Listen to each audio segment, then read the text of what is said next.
Okay, this is going to be the law of sines, and this is a triangle.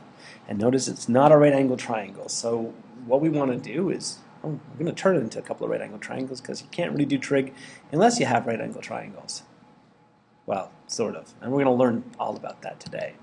Okay, so I'm going to call this angle A. So the opposite side, that's the side that if you wander away from angle A, it's the first side you're going to smack into.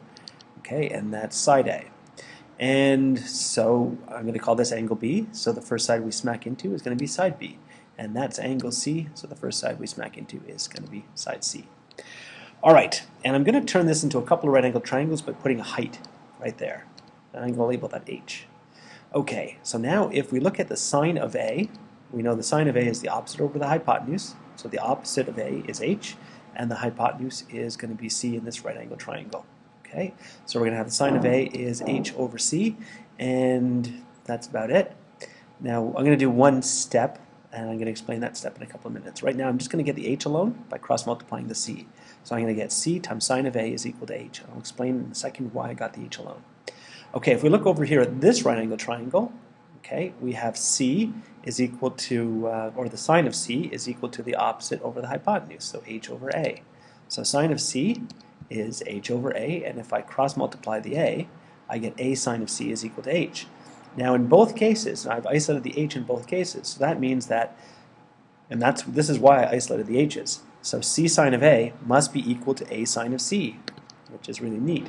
Okay, so C sine of A is equal to A sine of C, and if I cross multiply the A, cross multiply the C, or divide both sides by C, divide both sides by A, whichever way, we end up getting sine of A over side A is equal to the sine of C over side C.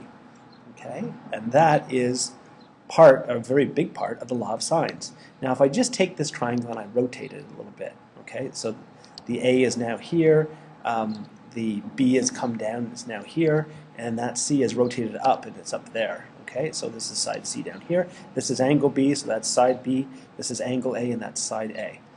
All right, and if I make my new height, now this is a different height, I'm just going to call it H2. Doesn't really matter that it's H2, but that's just another height. And so what I'm going to say is the sine of B is going to be the opposite over hypotenuse, which is going to be H2 over A. Okay, and then if I want to get the H2 alone, so I'm going to cross multiply the A. I get A times sine of B is equal to H2. Okay, so this part doesn't make sense right away, but it will. And over here, if we look at the sine of A, we're going to have the opposite over hypotenuse, so H2 over B. So sine of A is H2 over B. Cross multiply the B, we get B sine of A is equal to H2.